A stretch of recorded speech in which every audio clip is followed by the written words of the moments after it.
Enterprise's Shran or DS9’s Weyoun, who was Jeffrey Combs' best Star Trek character. Jeffrey Combs is one of Star Trek's most beloved chameleons. Across multiple series, he slipped into alien skin after alien skin, always vanishing into the role so completely that casual viewers might not even realize it's the same actor. Among his many portrayals, from the sly Ferengi brunt to a Kazan henchman you probably forgot existed, two roles stand out as his most iconic: the calculating Vorta diplomat Weyoun in Star Trek Deep Space Nine and the proud Andorian commander Shran in Star Trek Enterprise. Both characters are unforgettable, yet entirely different. One is a smiling villain whose charm is as lethal as his loyalty to the Founders. The other is a gruff warrior whose bark hides a surprising respect for Starfleet's ideals. Choosing the best comes down to which side of Combs' talent you value more: the art of the silver-tongued manipulator or the honor of the reluctant ally. Weyoun, smiling servant of the Dominion. When Deep Space Nine introduced Weyoun in Season 4's To the Death, he was a one-episode Vorta functionary who died before the end credits.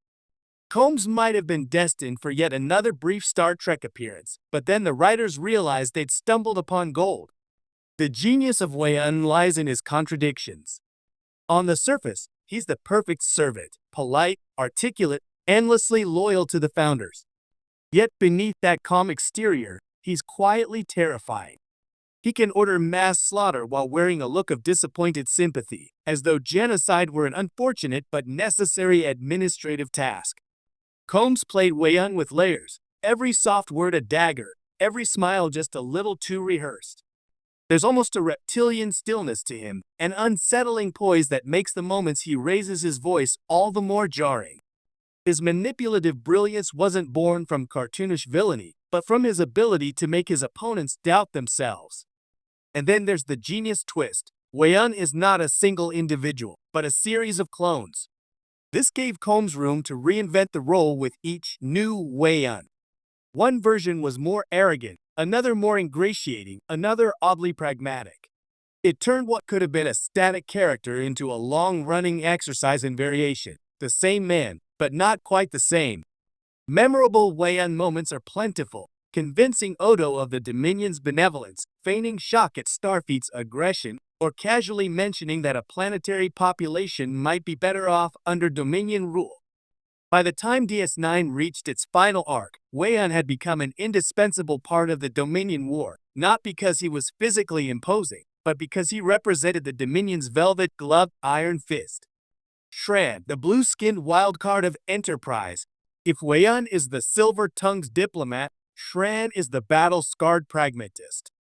Introduced in Enterprise's first season episode, The Andorian Incident, Shran instantly became the most compelling Andorian ever seen in Star Trek.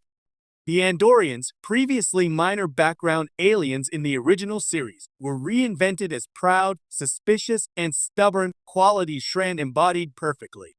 He was no stock antagonist. His distrust of the Vulcans and skepticism toward Starfleet had depth, rooted in a lifetime of cultural history and personal pride. Shran's relationship with Captain Jonathan Archer was a highlight of Enterprise. It began with hostility, the kind where each man is sure the other is lying, but over time, it evolved into mutual respect. The best part? Neither man ever became the other's lapdog. Shran could be an ally one episode and a fierce opponent the next, depending on where Andorian interests lay. Combs gave Shran a physicality that was worlds apart from Weyoun's composure. Shran leaned forward, paced, and gestured with intensity. His antennae, an animatronic marvel, seemed almost like extra eyebrows, moving in sync with his mood. He was quick to anger, quick to laugh, and quick to pivot from charm to threat.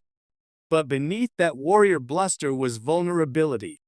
Episodes like Proving Ground and The Inner showed Shran's loyalty to his crew, his personal losses, and the honor code he lived by.